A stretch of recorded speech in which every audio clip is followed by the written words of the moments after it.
안녕하세요. 한발 앞선 국제뉴스 진실탐사대가 3월 3일 지구촌 소식을 전해드리겠습니다.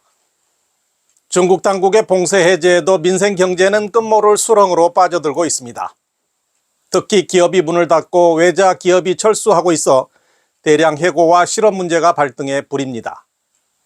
최근 광둥성 둥관시에 다른 성에서 온 이주 노동자들이 대규모로 모여들어 심각한 실업난의 실상을 폭로하고 있습니다. 2월 28일 자유아시아 방송에 따르면 둥관에서는 많은 공장이 문을 닫아 현지 노동력이 과잉 상태입니다.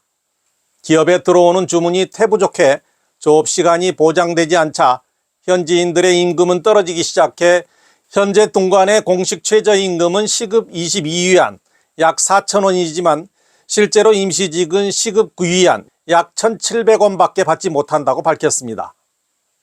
최근 인터넷에 올라온 동영상에는 둥관에서 일자리를 구하기 위해 줄을 선 사람들에게 브로커가 다시 한번 급여를 알려드리는데 시급은 9위안이다. 원하면 나와 함께 올라가서 계약서에 서명하면 내일부터 일할 수 있다고 소리치는 모습을 볼 수 있습니다. 일자리를 찾고 있던 둥관시 형리진의 자오 씨는 갑자기 많은 회사가 문을 닫고 많은 친구들이 해고되었다며 정말 안타깝다. 공장이 문을 닫는다고 하니 또 실직하게 생겼다. 여기 와서 보고 좀 놀랐는데 믿기지 않는다. 여기에 와서 일한 적이 있었는데 어찌 이럴 수가 있는가. 지금 건물들이 텅텅 비어 있다고 말했습니다. 장쑤성 수저우시에서도 비슷한 상황이 발생했습니다. 한 동영상에서는 많은 사람들이 인건비가 너무 낮아 고향으로 돌아간다. 일자리 찾기가 너무 어렵다. 명문대를 졸업하고 취업이 이렇게 어려운 줄은 몰랐다. 한 사람이 인터넷 회사에서 소프트웨어 테스터로 일하다가 지난해 설날에 해고됐다. 능력이 있으면 실업이 두렵지 않다고 말하는 사람들이 많은데 보름 넘게 일자리를 찾았지만 딱 한 곳에서만 면접을 보러 오라고 했다. 예전에는 이력서만 제출하면 인사 담당자들로부터 연락이 많이 왔다고 밝히고 있습니다. 대학을 졸업하고 5개월째 실직 상태인 리양은 정저우에서 실직 후 저축한 돈을 모두 써버렸지만 부모님이 걱정하실까봐 끝까지 부모님께 말하지 않았다며 취업한 후부터는 가족에게서 돈을 받아 쓴 적이 없었지만 이번에는 어쩔 수 없이 손을 내밀어야 할 상황이라고 말했습니다. 한 달 이상 실직 상태인 또 다른 대학 졸업생은 영상에서 실직으로 인해 불안해졌다며 너무 슬프다. 어떡하지? 우리 집은 정말 운이 나쁘다. 새 식구가 나쁜 짓을 한 적이 없는데 라고 말합니다. 허난성 카이펑시 네티즌 류 씨는 3년 동안 사회보험 없이 주로 일용직 노동자로 일해왔는데 희망이 보이지 않는다고 토로했습니다. 앞으로의 삶에 희망이 보이지 않는다. 삶과 현실에서 벗어나기 위해 집에 가서 돼지우리에서 시간을 보내겠다고 자조 섞인 말을 내뱉습니다. 중국의 전염병보다 더 무서운 엄청난 실업 대군이 형성됐다는 여론도 있습니다. 일단 이 실업 집단이 기본적인 생존조차 유지할 수 없게 된다면 그 후에 이어질 결과는 예측이 불가능하기 때문입니다. 다음 뉴스입니다. 푸틴이 언젠가 측근들에 의해 살해될 것이라는 젤렌스키 대통령의 발언이 나왔습니다. 영국 더 타임스에 따르면 젤렌스키는 우크라이나 다큐멘터리 이어에서 푸틴이 측근에 의해 암살당할 것이라고 예측했습니다.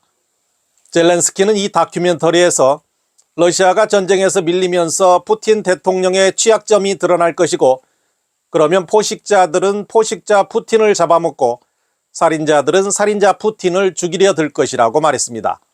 이건 무슨 의미일까요? 시사 유튜버 장텐양 교수는 푸틴 역시 포식자지만 그 뒤에 또 포식자가 있다는 의미라고 풀이했습니다.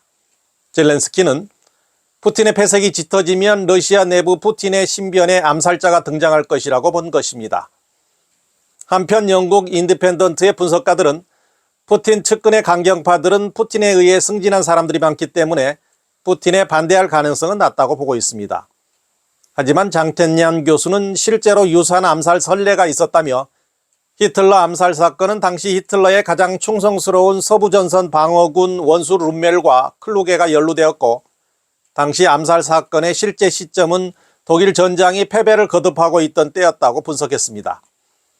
전장에서의 승리는 푸틴에게 보호막이지만 패배는 큰 위험이라는 것이 장 교수의 분석입니다. 푸틴의 크림반도 점령은 푸틴의 권력 강화에 도움이 되었고 우크라이나 침공 후 폐색이 짙을 때가 푸틴이 가장 위협을 느끼는 시기라는 것입니다.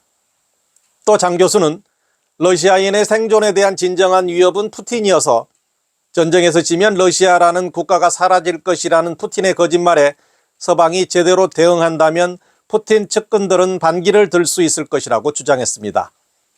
젤렌스키는 크림반도에 대한 우크라이나의 통제권을 회복하는 것이 전쟁 종식의 일부가 될 것이라고 믿는다고 덧붙였습니다. 진실탐사대 이원선입니다. 시청해 주셔서 감사합니다.